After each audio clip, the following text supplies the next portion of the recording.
This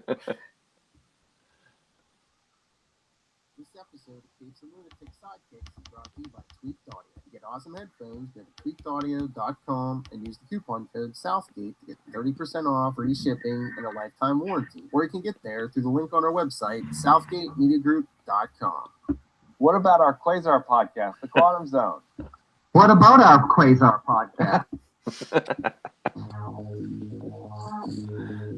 Wendell Vaughn, the first Earthman ever appointed Protector of the Universe, bonded to the energy-transforming quantum bands that are both weapons and symbols of a station who fights an ongoing battle to defend all life in the universe from cosmic evil as Quasar.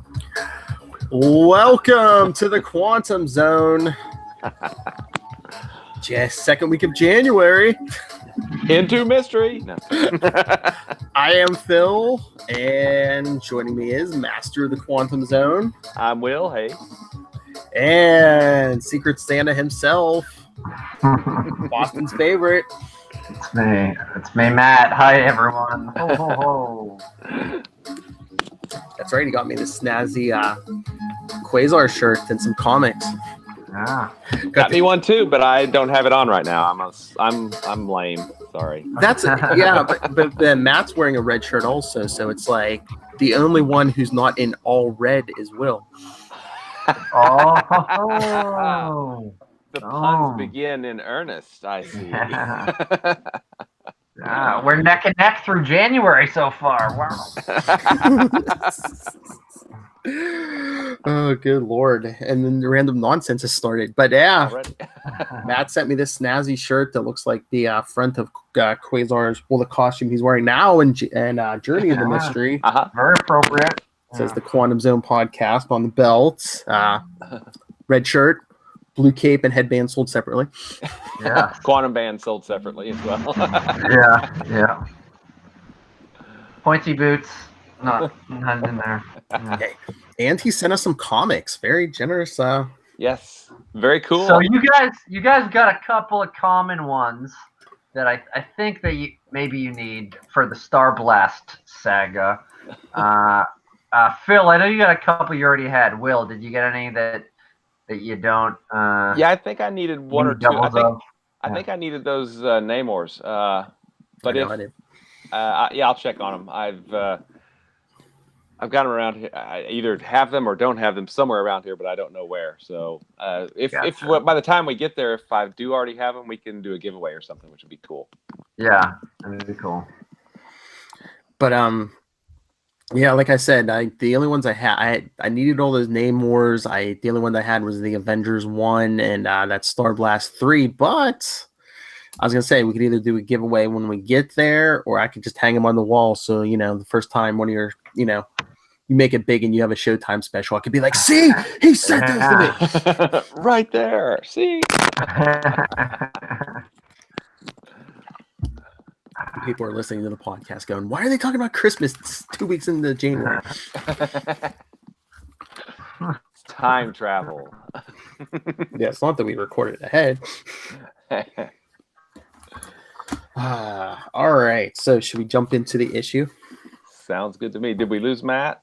You still there, Matt? Uh-oh.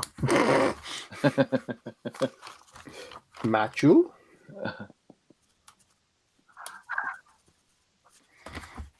I see him moving. I see him moving too. Matt, are you there?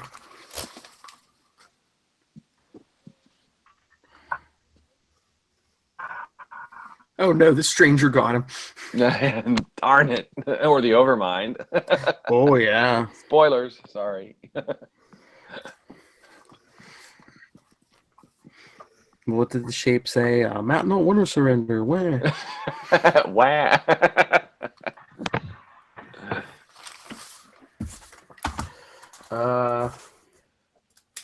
Matt. The vagaries of the internet appear to have struck again.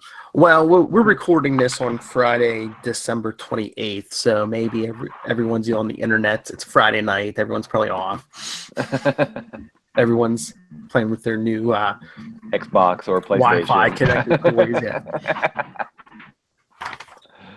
But yeah, you open up right at the top of the page. It's It says Wendell Vaughn, the first Earthman ever appointed protector of the universe.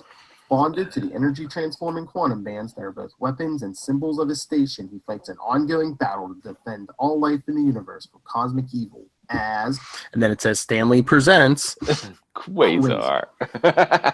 Nice. Uh-oh. Oh, where's Kona? We have some continuity errors here. Oh. Cover blue headband. Oh. First Red page headband. on the splash page, red headband. Darn it. All right, so but yes.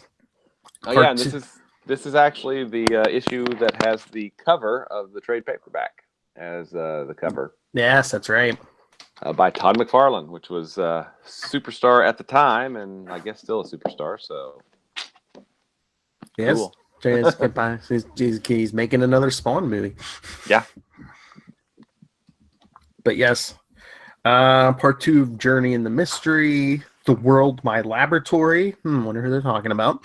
I don't know. Of course, by Mark Grunwald, writer. Mike Manley, penciler.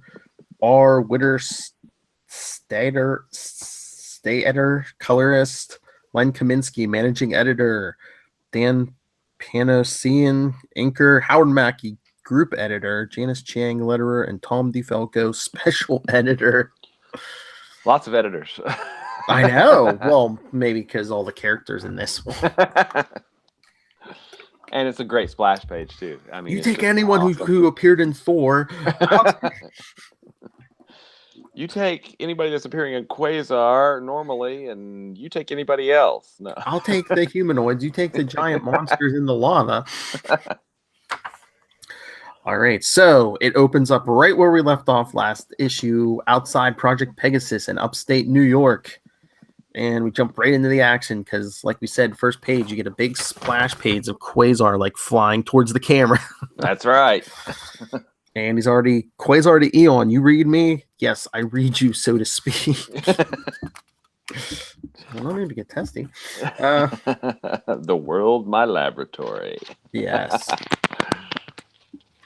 But so Quasar says, here's the scoop, giving us a handy little recap. This team of extra-dimensional heroes, the X Squadron Supreme, showed up on Earth yesterday. Yes, and that was, of course, last issue to us. Last episode to us, too. That's right. We're on a roll. Now it seems that all but 3 of them have been kidnapped aboard some sort of spacecraft. 2 of those who remained behind appear to be under some mind control and attacked me. While I had my hands full with them, the spaceship warped away. And Eon's like, I see. So Quasar. So Hyperion, he's the ex-squadroner who somehow escaped being kidnapped or mind controlled. Yeah, he's out on a date with Makari. Once I help rescuing them. Trouble with that is I don't want to leave Earth unprotected. Well, with the biggest threat to the universe slated to show up here anytime now. And Eon, speaking common sense. Yeah. Should said event occur, could you not quantum jump back here to Earth from wherever in this vast cosmos you may be? It's like, yeah. So you think I should go? And he's Eon. I sense there's much you may learn outside this star system. Oh Lord, here it comes. Yeah. Do me a favor then. Summon my dad. Summon. Summon. Let me grab my Ouija board, my protector. Exactly. Oh man, that was like that's like a funny meme I saw on the internet. Was it yesterday? Someone had they had like a wood floor and it looks like they like painted like a Ouija board on it. And someone was like, I'm all about it until Roomba like is gonna like start conjuring dark, demons or something. That would be the case, probably. I know. So we see a simulation of Gilbert Vaughn. Yep. And Quasar's like, Dad, I'm sorry about that little disagreement we had the other day. Back in issue 12, which was a couple months for us. Yes. Been a while ago, yeah. Yeah. Talk about it when I get back, okay? And then he's thinking, Dad's Minto image was acting pretty standoffish toward mine. And he says, take care. And the image says, goodbye. Wendell. It's like, guess he's still sore at me. So Quasar grabs Hyperion and Makari and says, all right, Hyperion, I'll help you find your teammates. How about you, Makari? You went in on this? It's like a team of wild women couldn't keep me away. Hang tight, you guys. The three of us are going places, as he makes like a quantum plane almost. Like a 3-person quantum plane, like they're all laying down in. It's like, nice design, Q-Man. He is a security architect, right? So he can design. Yeah. And he's probably saw some aircraft at Pegasus. Matt? Before we leave Earth's atmosphere, Matt, are you there? All right, so Quasar takes off and he says, try to go easy on your oxygen intake. There's only so much to go around inside this quantum band construct of mine. And Quasar, you said that the starship disappeared into hyperspace. And he says, it must be Hyperion, because he says, actually, your brainwashed buddy said that. So, and so how do you hope to follow it? My quantum bands enable me to create instant apertures into warp space. Once there, I hope to be able to detect the starship's energy trail to determine which way it went. Brace yourselves. We're quantum jumping. Cool. So I see Kona, but I don't hear him. Or at least his screen. Yeah. All right. Meanwhile, about 1 million light years closer to the center of the Milky Way, a starship emerges from warp space. Behold our destination, my mind-locked minions, the home planet of my ancient enemy. Enter orbit and await my signal to land. Overmind going all James T. Kirk here. Look at that. Oh, yeah. Should have slain me when he had the chance. I assure you, I will not make the same mistake. And then Arcana says, sensors indicate a vast network of exospheric defenses, sir. Says, let me worry about that, Arcana. Or Moonglow, as you now wish to be known. Thanks for the exposition there. I love how she's like brainwashed, but it's like, okay, I will call you by this name, this different name. Zarda, Spectrum, initiate landing procedures. Yes, Overmind. And he gets revealed out of shadow. Overmind. Yeah, puts his head up, out of the shadow. I pinpointed the nerve center of this technology-choked world. All right, and soon, C. His vaunted defense network was no more than a child's puzzle for an intellect as enormous as mine. Measuring sizes with the stranger, man. Yeah. That quadrangle below. Set the ship down there. And they'll come rushing out of the ship. Beware, my enemy. Your Deathbringer has arrived. Hey, if you're gonna do it, you might as well overdo it, right? Yeah. All right. So Kona says the stream froze. He's retrying for the third time. All right. So now Overmind saying Spectrum, Wizard, Moonglow, Ladylark. In front of us lies the Citadel, wherein he monitors the various denizens of the sphere. There's Matt Kona. All right. We're on page 6, where they just where the Overmind and his has just set down. Hey guys. Hey. I am third time's the charm, but so far. Okay. Too many people in that neighborhood are watching yelling that recap. That's it. Yeah, that's got to be it. All right. But I said when they were on the ship, it's pretty funny because like when the Overmind says, "Okay, Arcana," or as you wish to be called now, Moonglow. I'm like, she's how deeply hypnotized, and she's like, "Oh yeah, call me by I'm this." still cutting in and out. Can you guys able to hear me? Yeah, we can hear you fine. Yeah. Yep. Yeah. Can you hear us? Hello.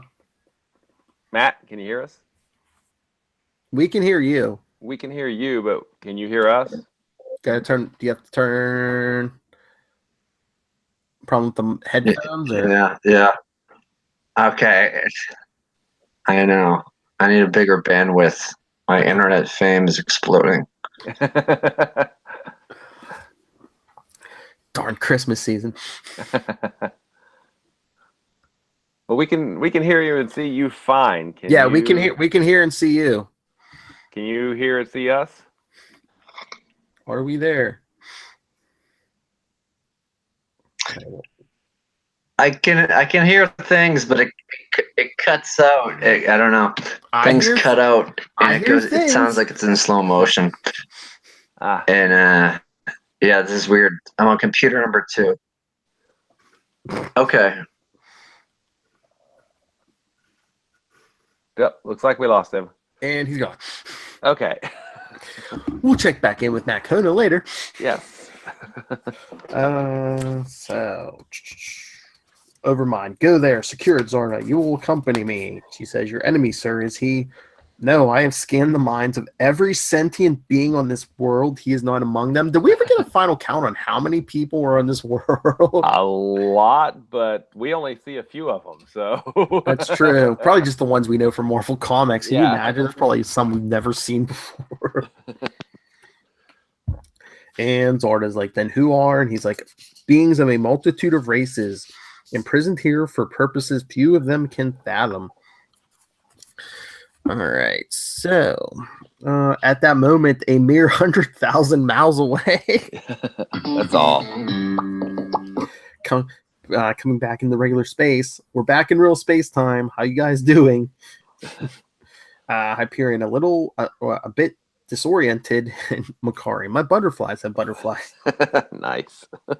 Quasar, this is actually the first time I've brought along passengers on a quantum jump. Wasn't sure how it would work. Nice. Glad I didn't smash you guys in the jelly. Yeah. So he goes, Eon, Quasar, we made it. The trail of the starship we were following led to a planet approximately the size of Uranus. There's Kona. We need Kona now. Oh my god. That just sounds so bad. I guess he has an approximate idea of what he's been there. He's been there, but it just sounds like, you know how it sounds, right? I know I'm a 12-year-old boy, but it's just like, yeah, I found a huge planet about the size of your big old butt. That's right. Well, I mean, as we discover later, Eon's bigger than we think he is. It could be. Yeah. I never know. That's true. Matt, can you hear us? Can you hear us, sir?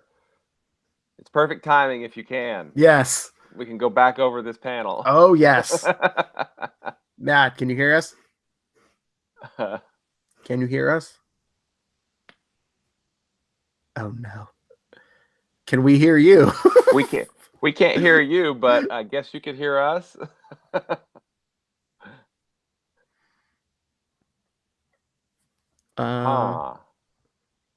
Matt, are you there?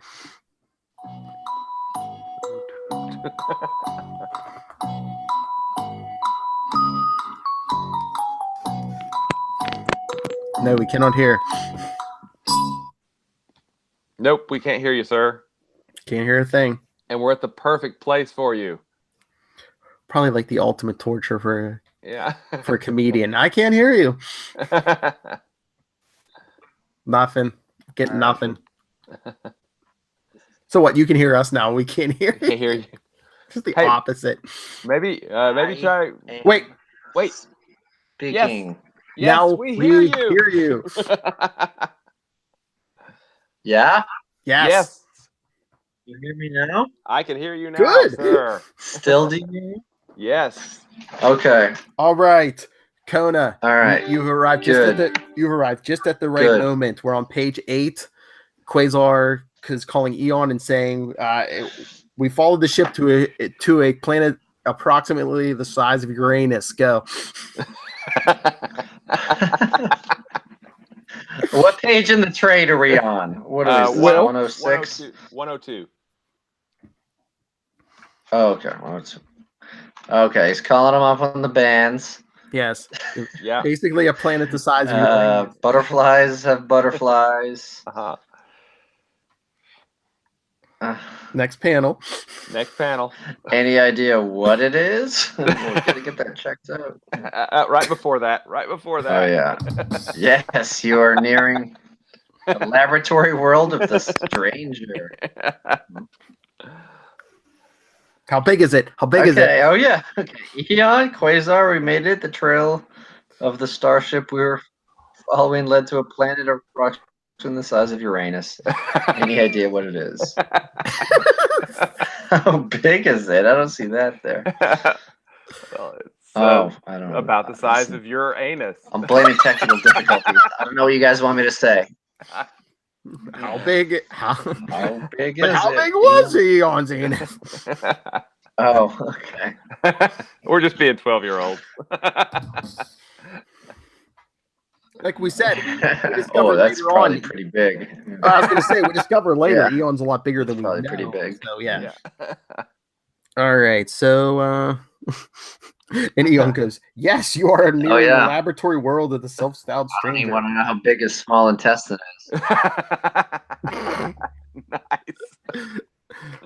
That's all right. Like a page or two back, the Overmind was comparing the size of his intellect compared to the stranger's. Yeah. I mean, if you're into it, if you're going to send anyone to explore Uranus, you should send the stranger. Who knows where that hand's been? Yeah. Oh, good Lord. All right. So, as my app closes on me, yes, you are nearing the laboratory world of the self-styled stranger. And he says, the stranger, I've heard of him. My pals in the Avengers had a run-in with him just a few months ago. Which was an editor's note for Avengers numbers 316 through 318, which we did a while back. Yes, a while back. But I mean, I was waiting for him to say, yeah, that space adventure. They didn't take their space guy on. Their space adventure web. They took the guy with the webs. Yes, they took Spider-Man because nothing says space like a kid from Queens, right? Like trying to pump up sales with the Spider-Man guest appearance. Hey, could have been worse. They could have had like Ghost Rider or the Punisher with him. Just wait. Yeah. Yeah, I know. They could get combined. Yeah. Oh yeah, I mean, you mean like some kind of like cosmic Ghost Rider? Perhaps. He's the guy with galaxy class power and cryptic motivations. Wonder what his interest is in the X Squadron. Be cautious of his planetary defense shields. Gotcha. So Uranus has defense shields. Panty liners. Yeah. Gonna say comes in handy in the locker room. Guess what group? The atmosphere is Earth-like and the gravity 1.4 times that of Earth. I'm going to dissolve our transport construct. Prepare for all right, you're about to fall out of the sky. Prepare for it. Get ready. Yeah, not a lot of heads up. I mean, Hyperion can By the way, fly. they're Macari's flying. just like, what? What sort of world is this? The part that we just passed over looked like a technological labyrinth, but this. And Macari, check it out. These silly cylinders are sticking out of a body of water. Say silly cylinders 3 times fast. Silly cylinders 3 times fast. Nice. He's back. Loophole. What's really odd is that from orbit, the sea of cylinders is invisible. It must be camouflaged in some way. Macari, wow, I'm actually on another planet. Magna cool. Considering this world's size, we'd cover most ground fastest by splitting up. And Hyperion's like, the problem is, how do we let one another know if we spot the X Squadron? And Quasar makes 2 little glowing balls. He says, here, I have a way. Catch. Macari, a glowing golf ball? No, a portable energy beacon. When you want to contact me, let go of it and it'll float skyward. As soon as it hits the planet's energy screen, I'll know it and come running. And Macari, running's my bag. Band man. Later, dudes. Nice. But does it have to hit wouldn't that alert the stranger if it hits the energy screen? Can he make communication devices? I think he could. I don't know why he didn't, but whatever. Or just like, Maybe hey, Want some walkie-talkie? or just Yeah. like, or just like, hey, squeeze it, and maybe I can sense that. Yeah. Yeah. Hyperion, you're a good man to have as an ally, Quasar. And he says, "Oh shucks, catch you later." As he flies off, Quasar's like, "Let's see. So far, I've been to the moon, Mars, and Saturn's tiniest satellite." Wait a minute, hasn't he been to at least one other planet? I don't know. What's the size of it? We've mentioned its name this issue. What planet could that be? How could you not forget? See, I You missed mentioned the it at first page- part of the show, so I could have missed when you mentioned it. Oh no! Remember, we jumped on you as soon as you got on. Can you hear us? Can you hear us? Oh, Good. yeah. We need Uranus jokes. Yeah. Right up the. Pull them out of somewhere. I was right in there. He pulled them right out, people. Yeah, that's what happens. I open a second computer, and the first thing that comes up, boom, Uranus. Not his people. He pulls his Who jokes uses from computer last, honey? his wife. What are all these Google Cool. searches for Uranus? But this is the first planet outside my own solar system that. Whoa, what happened? Where'd the Sea of Cylinders go? Weird. Staircases in the clouds. Somebody must be a Led Zeppelin fan. Nice. Well, what's the point of it all? Maybe environmental sculpting is one of the stranger's hobbies? Then he's like, someone's approaching. What? Environmental sculpting? Because there's stairways in the clouds? Come on. And then he runs across. Here, let me pull up the website here. Someone's approaching, and it's a group in yellow. Are you part of the experiment? And he's like, say what? Where am I at? Okay. And they're like, surely you have a purpose in interrupting our symposium. Excuse me, but who the heck are you people? We call ourselves the Ethicals, for we have devoted our enhanced lives to the search for the underlying ethics behind all transactional behavior. We are endeavoring to establish a universal code of ethics for all sentient beings. Oh, good work. Ooh, you know what they went to college for? Ethics. That's ethics. For us. Let's see. So here we go. I brought up all. I have a website here for all these characters in this issue. Oh. The Ethicals, current members: Akra, Cora, 3 others unnamed. Okay. Created by Marv Wolfman and Steve Ditko. First appearance: Machine Man number 12 from December 1979. Wow. Let's see. The Ethicals were a group of 5 humans who were evolved into godlike beings when, in a fit of rage, Machine Man unleashed a torrent of energy after seeing a man shot by a mugger. Okay.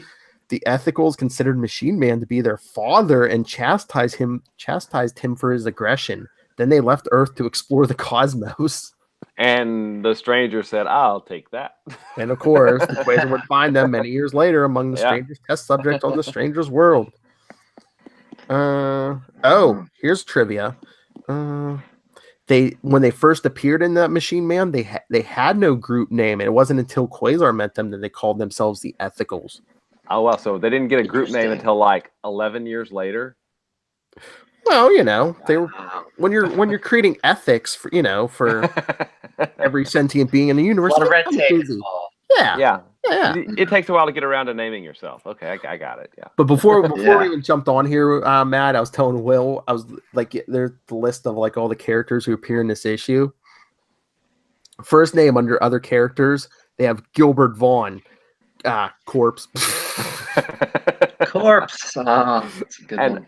And I said that's actually not right because it's Gilbert Vaughn reanimated corpse. See, there you go. Standoffish corpse. Standoffish corpse. And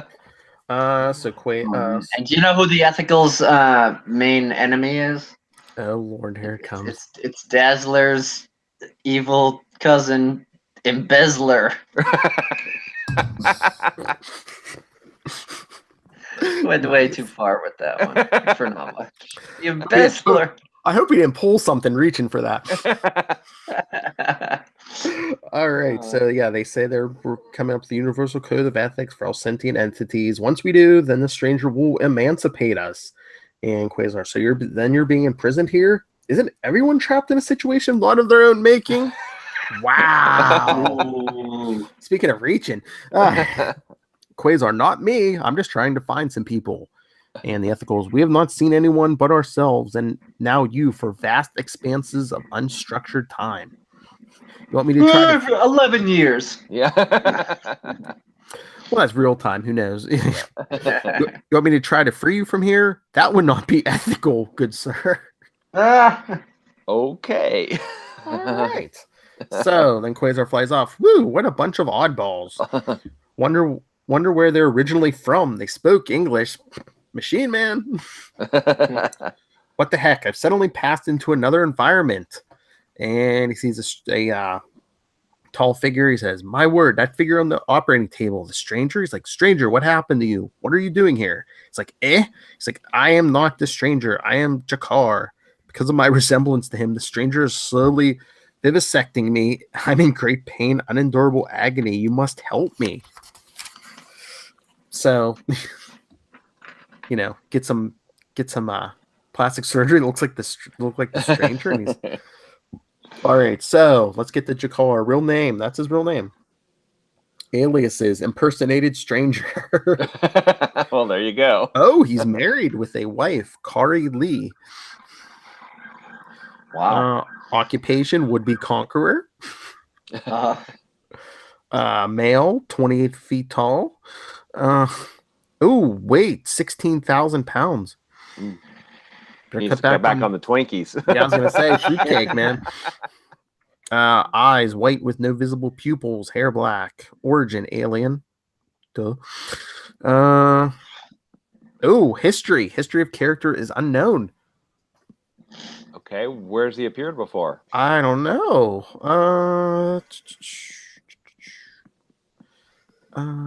6 appearances of Jakar. Let's see. He did appear.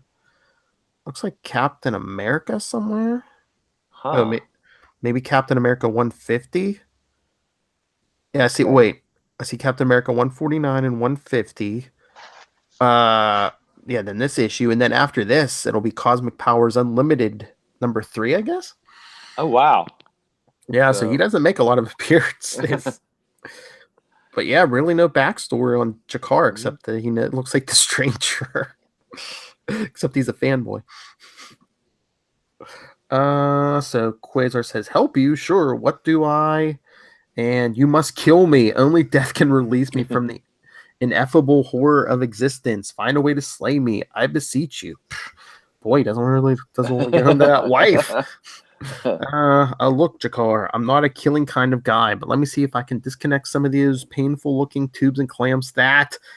And then he eye blast Quasar. Presumptuous cretin. Wow. Pulling out the foul language. Presumptuous cretin. It is death I seek. Death. Oblivion. Nothingness. Release from the brutal bonds of awareness. Curse you. Curse you. And then Quasar. Whoa. Some sort of energy discharge caught me by surprise. Got to ride the shockwave. Interesting that he wants oblivion. That's kind of a spoilery thing. Kind of like on, kind of on Grunwald's mind. Yeah. All right. So Quasar gets blasted out. My energy aura protects me from heat, hard radiation, and concussive force, but I still feel like I've left my stomach behind. Wonder what it'd be like to get sick to my stomach inside my energy aura. Don't think I want to find. Ow! What? And as he gets caught by a giant hand. Insect. Talk to the hand, because the energy aura ain't listening. Oh. Insect. You send a mere flying insect against the incomparable Ego Prime. Bah. Here's what Ego Prime thinks of your insect. And Quasar, hey, what's disease? Out to be eaten by Ego Prime. Ego Prime. Here we go. Got him. Yeah. That's his real name. Relatives Ego, his genetic template. First appearance, Thor 199 from May 1972. Wow. Pulling out the, yes. He has a history. Upon orders from the Regalian High Commissioner, the colonizer named Tana Neal took a relatively tiny sample of ego substance in the hopes that it could be used to transform other planets in inhabitable worlds. The planet selected as the first test was Black World, where energy reflections of ego evolved the life forms on that world to parallel the development of Earth.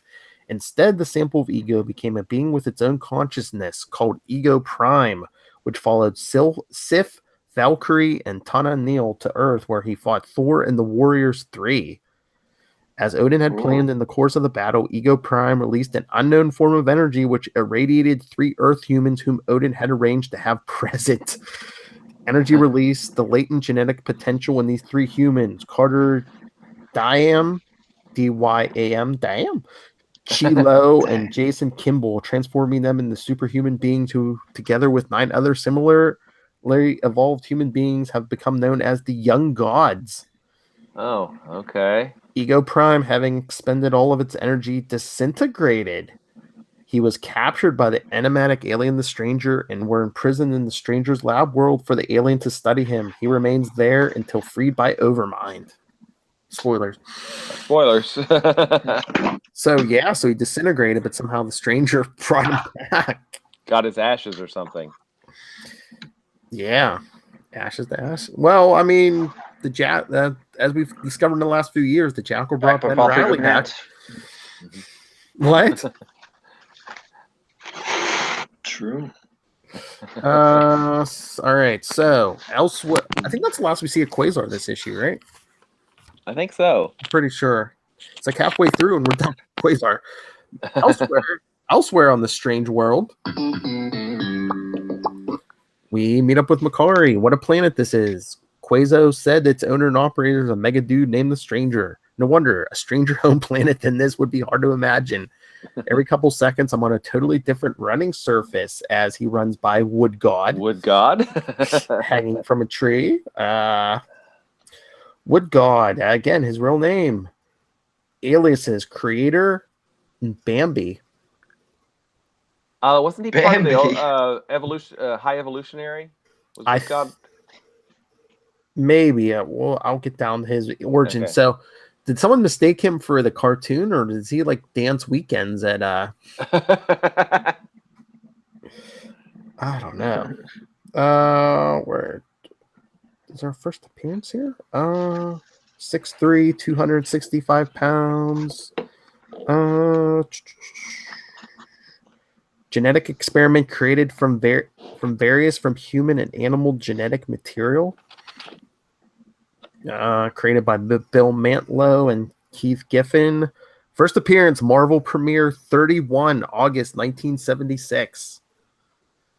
Wood God was created by biogeneticists David and Ellen Pace as part of a project which hoped to combine mankind's intellect with the animal kingdom's proclivity towards peaceful existence by creating a new hybrid species by gene splicing human and animal DNA. He first awoke into an adult body due to an accelerated growth rate with the mind of an infant. He learned quickly, however. In 5 minutes, his brain cell count tripled. In 2 days, he could walk.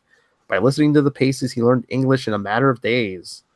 The Paces worked as scientists at nearby Tranquility Base to develop a lethal toxic nerve gas for the federal government.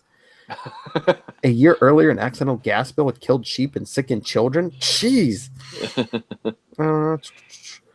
One of them,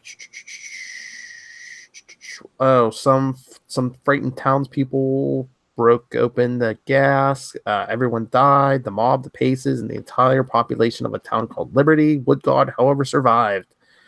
Holy crap. Eventually, I think I remember reading the Marvel Tales. The Hulk and Spider-Man appeared in Liberty, so. Oh. Yeah. At some point, Wood God came in the custody of Department H's 13th floor labs. Really doesn't even mention the Stranger, but I guess maybe because he's just hanging there. He's just hanging out, right? Man, Strangers all over everybody. All right, so Makari runs past Wood God, thanks to the greater gravity, I can't even get up to my usual. And he's like, ugh, this is the worst. I'm running across a field covered with dead bodies. Gah, the stench. Looks like those 4 fools on the hill are causing all this carnage. That's the original 4 horsemen of the apocalypse. Do you have those guys pulled up? Yeah, I mean, from Giant Size Fantastic Four number 3. All right, yeah, not the X-Men ones. Yes, they're humanoid, average height 6'4", average weight 240. Home planet Tun, TUN, third from sun. Okay. Yeah, like you said, Giant Size Fantastic Four number 3 from November 74. Oh, history of this race is unknown. Oh. So just some aliens that look like the 4 horsemen of the apocalypse. I guess. The Marvel Universe is a strange and wondrous place. Yeah, I guess it's like, they're 4 horsemen. What else do you need to know? But Makari quickly runs past their habitat, and I'm pulling out all the stops just to get out of it. The ground gave way to space. I'm falling. He's in it looks like he's in space. Nintendo. Okay. Come on. Got to get enough momentum to sail across to the next enviro zone. It's not happening. I'm in heaven, as he sees a woman who looks like a cross between a robot and the Silver Surfer. Yep. As she says, "You trespass my subspace, graceless stranger." Which is, of course, translated. Yes, of course. This is Shanga. Real name Shanga Fia Delf Goram. So we'll call her Shanga. Current alias, Star Dancer. Alias is Shanga the Star Dancer. Yes. Citizenship. Zahala clan. Oh, Yeah. Isn't that where you took your last vacation, Kona? Yeah. it was. Marital status, engaged. Better cut it out, Makari. Yeah. Oh, yeah, better back off. Height 6'2", weight 740. Hey, you know what Makari's favorite dance is? The What's running that? man. The running man. Oh, good lord! First appearance. But she looks like she's dancing in every panel on this page, though. Well, it says she's a dancer. Yeah. First appearance, Marvel 2-in-179 from September 1981. Shanka was born to a race of cosmically powered humanoid aliens called the Zala clans, virtually immortal people possessing natural cosmic energy manipulating powers. Devoting her life to the art of dance, Shanga spent millennia practicing and perfecting her craft. Wow. So a millennia practicing dancing. That must be one hell of a lap dance. Yikes. But even as she grew more skillful, she began to find life on her planet unsatisfying. Desiring new thrills and challenges, Shanga began a centuries-long journey through space. Traveling aimlessly, she explored distant star systems. For the past several eons, she has desperately searched for any clue that can help point out the direct... I guess she got lost. She's not happening upon Earth. She took with her a mate, Elton Morrow, who in the 1940s had been known as the Blue Diamond. This would have been after Project Pegasus then in Marvel 2-in-1. Yeah, because it said her first appearance was 79. 79, yeah.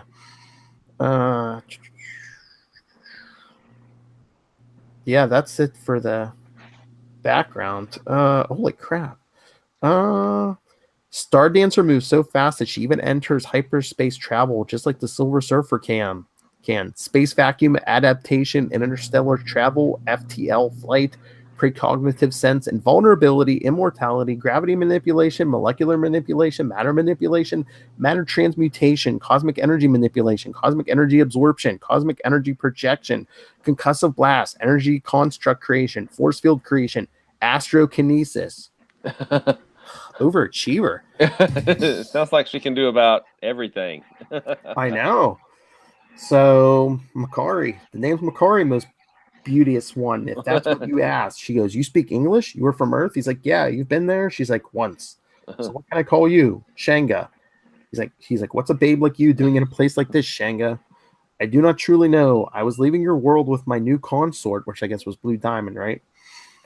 When I espied a large red-garbed stranger, and the next thing I knew, I was here in this artificial cube of Urza's stellar void. And he's like, consort, you mean as in boyfriend? She's like, yes. Though what happened to him when I was teleported here, my matrix sense cannot determine. I'm trapped here, Makari. My dancer's soul hungers for the freedom of the star lanes. He says, tell you what, Silver Girl, you take me to the edge of your little space cube here, and I'll see what I can do about busting you out of here. She says, come.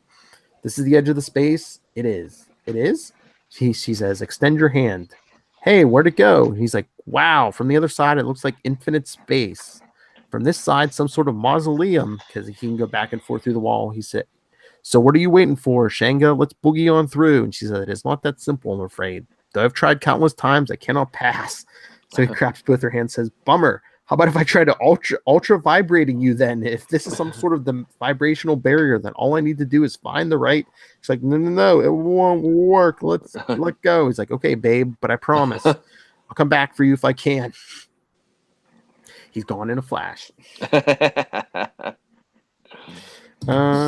Then he sees a bunch of energy. 3 beach balls of energy shooting at me. I'd better dash.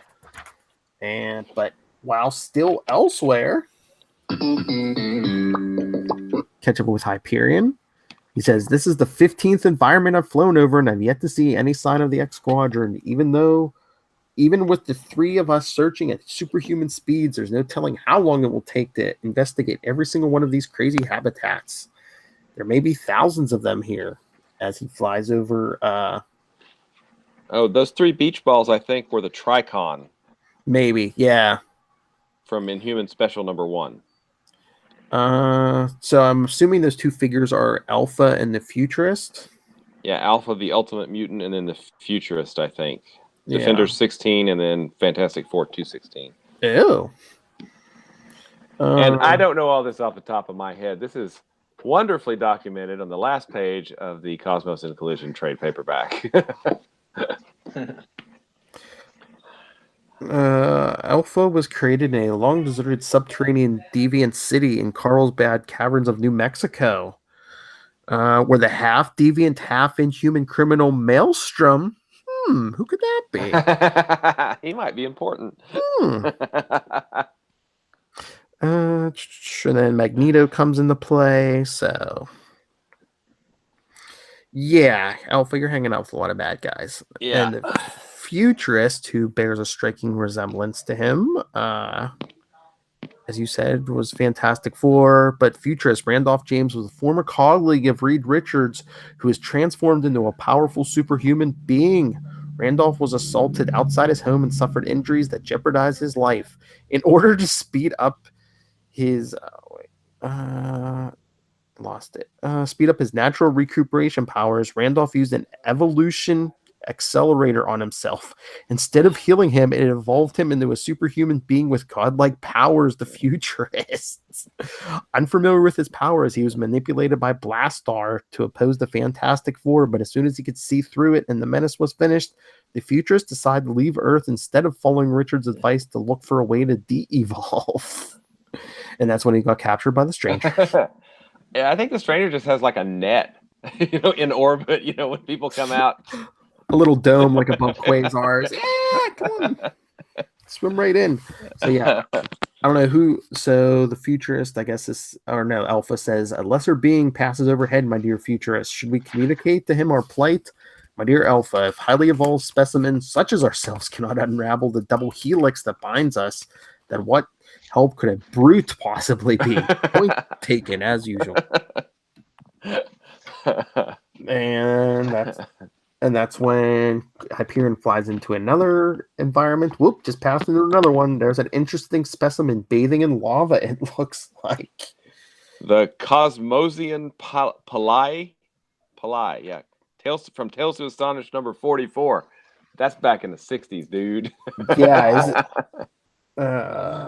Yes, I was right. Yes, he was apparently destroyed by Ant-Man and Janet Van Dyne.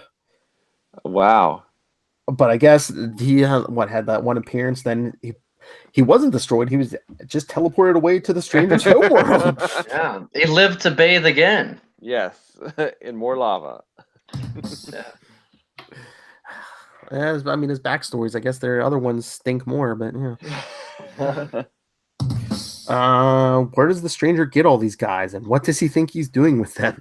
Guess if I were really interested, I could just stop and ask, assuming I could understand his inarticulate bellows. Ooh.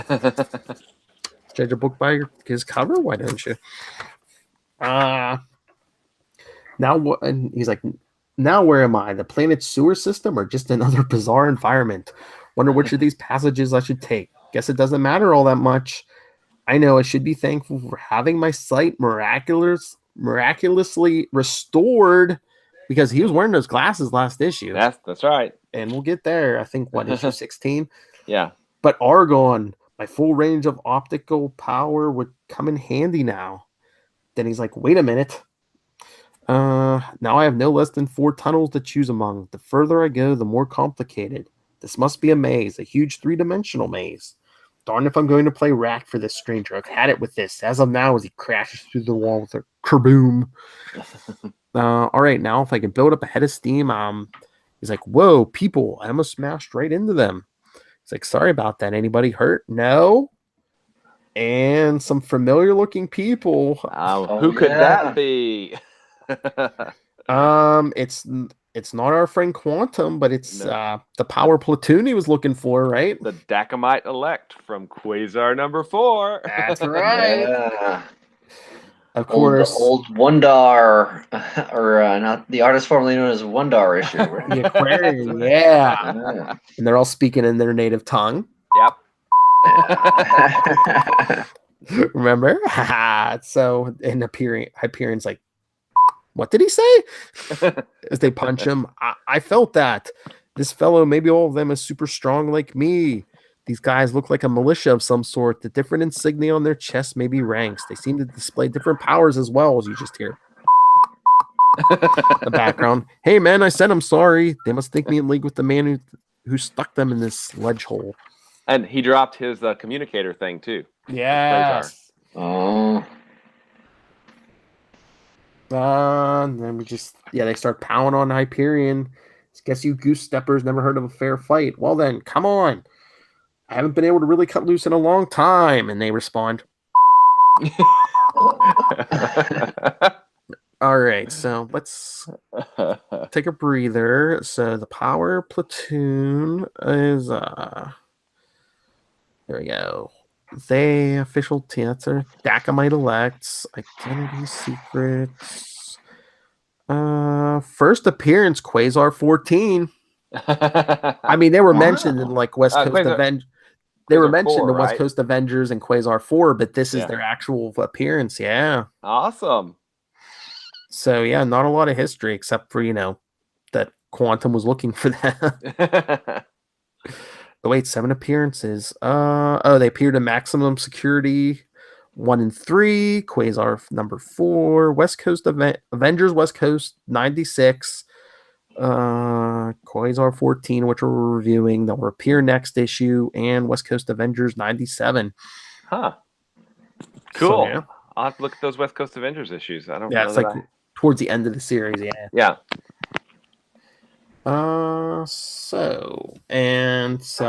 Meanwhile, back in the Stranger's Command Citadel, which has been overrun by Overmind. Hyperion! Your erstwhile colleague Hyperion has somehow managed to follow us across the galaxy. It was the doing of that Earthman Quasar. Yeah, it was. Infuriating. Neither Hyperion nor Quasar nor the third member of their expedition party is susceptible to my mental domination. Boy, they're locked out. I hate beings like that. It's just such a stupid thing to say. I hate people I can't control, yeah. Still, they pose no real threat to me. They are so engaged in skirmishes with some of my enemies' laboratory specimens that there is but a small chance of them finding me.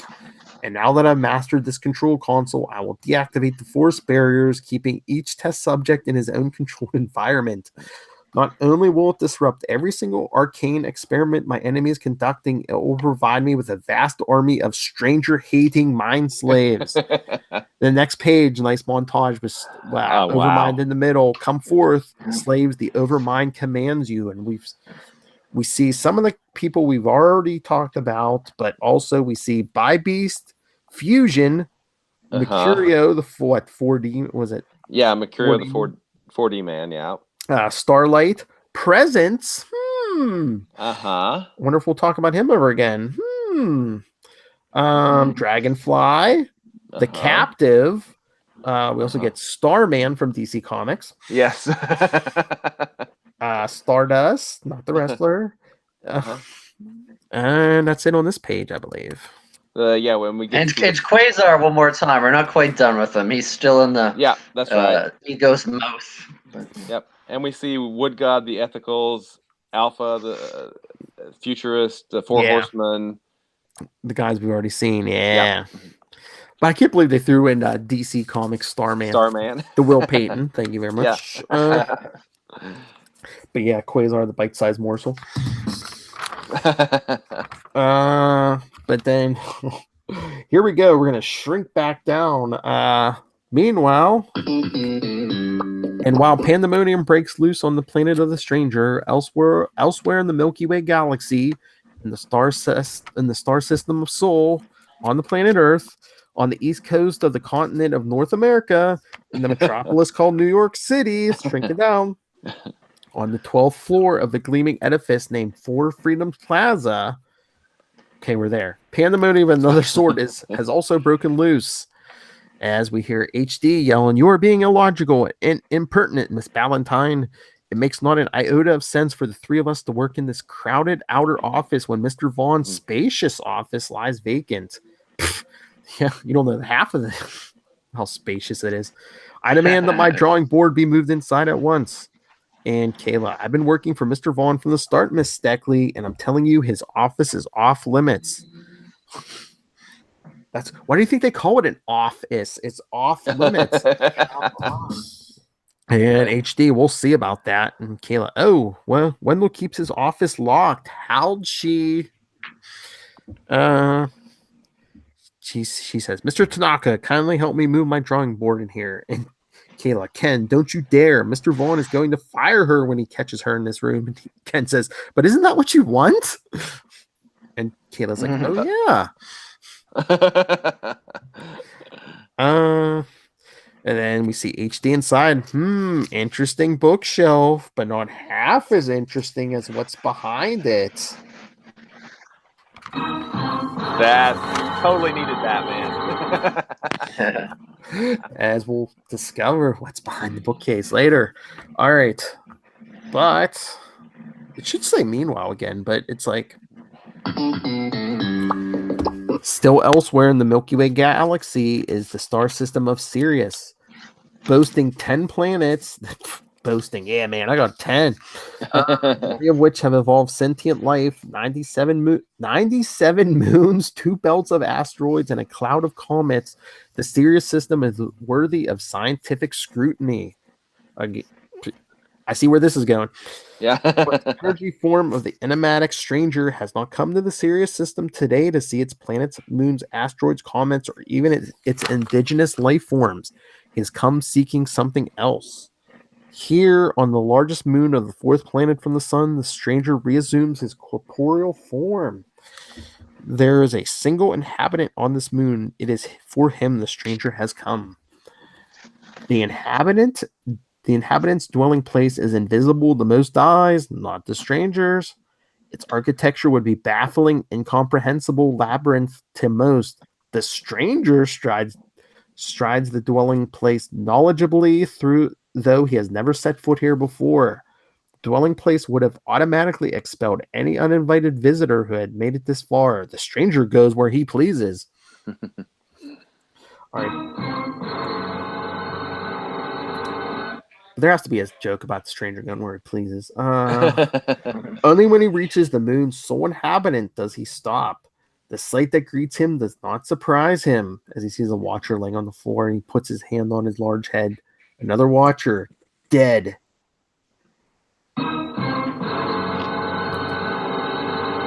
This makes the 10th I have seen.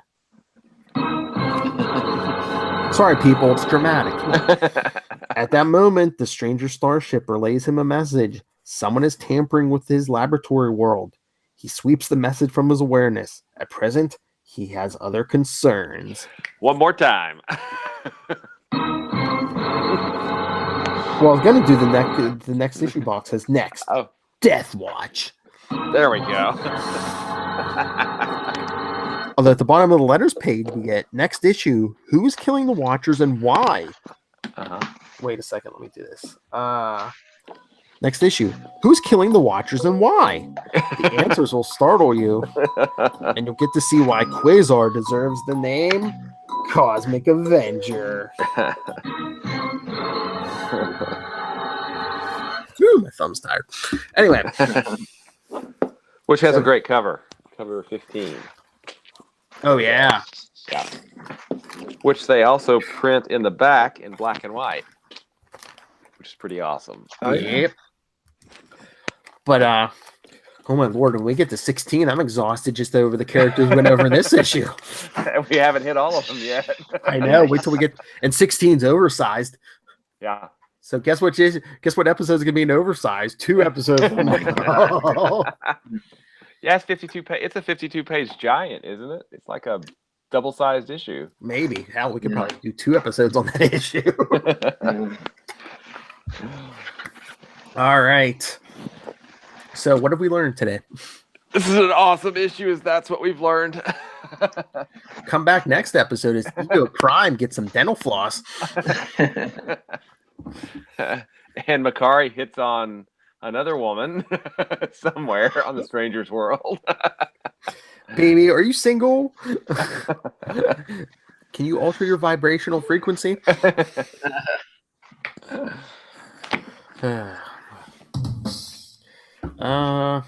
So I guess the lesson is if you're a freak, don't leave Earth. The stranger's going to grab you up. No kidding. All right. So any final thoughts? I love how this is building up. I mean, this is an awesome arc. It really, really is. Oh yeah, I love this story because I read this issue like 2 weeks ago. I reread it like 2 weeks ago because I read the first one and I was like, I gotta read the next one. Then I ended up reading all 4 back to back. Yeah. Yeah, I like that they're doing stuff that hasn't been done before. Even subtle things like giving the ethics a name. But Yeah. it's a shocking image to see dead Watcher at the end. You know, we've never seen that before. This is a race that appears seldomly for a specific reason to observe, and we're not used to seeing it on the other end. So Yeah. it's cool. Intrigue is building. They're up there on the cosmic scale too. I mean, Watchers are very, very powerful and very, very old. Yeah. That's right. Almost, the only person who was there at the birth of their race was Betty White. Keith Richards. No. And he'll be there when they die. No. Yeah. The other thing that will survive the heat death of the universe: cockroaches and Keith Richards. But yeah, next issue it turns it up a notch. Quasar, Watchers, Stranger, Overmind. Yeah, it's all awesome. Yeah, but a lot more with Quasar and the Strangers and the Strangers, Watchers, Quasar. Yeah. Mm-hmm. Yep. Very cool. All right. So by the time tomorrow we're recording our Capes of the Lunatics end of the year episode. By the time this hits the podcast, it'll already be up. So go check that out. And coming up in January. Which we're in, Will. Oh. Yeah. I know. But yeah. Later in January. Later in January. Yeah, when this hits, I'm wonder if it'll already be up. But yeah, check out Capes and Lunatics, episode 4 of Captain Marvel, because the 3 of us are going to talk to Miss Kelly Thompson, writer of the new Captain Marvel series. And you can watch Pretty it. exciting. You can watch it live on YouTube. Well, like I said, it might already pass, but you could have watched it live on YouTube the day after the episode issue 1 came out. Yes. So nice. check that out. The Capes and Lunatics end of the year episode. Will be there. Basically, I think everyone but Matt. Yeah, pretty much the way it goes. But sometimes even from here, I'm barely here. Yeah, it's like Yale and some guy review stuff. Oh, that'd be a cool name, Yale and that guy. Oh, before we go, when was your club appearance, Matt? Yes. What? Have you done your club appearance yet, or is that still on the radar? Do you have something on New Year's Eve? Oh, yes. I'll be at the Irish Village where I was at the Irish Village in Cape Cod on New Year's Eve. Awesome. Because I was going to say, it'll be passed on the podcast, but on YouTube, if you're watching this before December 31st, get your ass down there. Come check it out. I have booked a bunch of shows. I'll maybe post a graphic of it soon. So look for me on Facebook, Twitter, Matt Kona, MattKona. I was going to say, where's the best place just to follow you on social media for the dates? Yeah, I would say Facebook, that's probably the most accurate. Cool. If you get past those algorithms, you don't find out about the shows till the next day. Maybe Instagram, I guess. But yes, very funny man, Matt Kona. He was performing a silent comedy for the first half of this episode. Yeah, very heady stuff. His mime. He was trapped in a box. Let me tell you. All right. So, and Will, where can people follow you on the internet and find out about Diary of Night? They can find me at Wallred. That's WALLRED in Gmail, Twitter, Facebook, blah blah blah. You can also find me at diaryofnight.com, which is my self-published book, which you can see on the shelf behind me, multiple copies, right? So, and you can always check out the Quantum Zone, quantumzone.org, which is due for a huge update. Hopefully I'll get around to it, but I'm pretty much a slacker, so we'll see. All right, and if you want to send us feedback, again, we got 2 more parts of Journey in the Mystery. Email us, capesandlunatics@gmail.com, facebook.com/quantumzonepod, and follow the Quantum Zone Facebook group. We'll give you behind the scenes updates and when we're going to record. You can watch live at Quantum Zone Pod and at CL Sidekicks on Twitter. Follow CL Sidekicks on Instagram, and the voicemail 614-382-2737. That's 614-38-CAPES. All right. Let's get out of here. We got to rest up for a little bit for issue. Well, I was going to say 15, but issue 16. I have to bring some water for that one. Start doing your cardio. We're gonna have to do some of those couch to 5K. Right? Yes.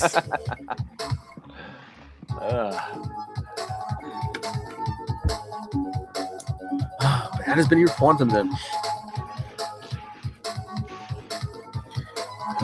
Good stuff.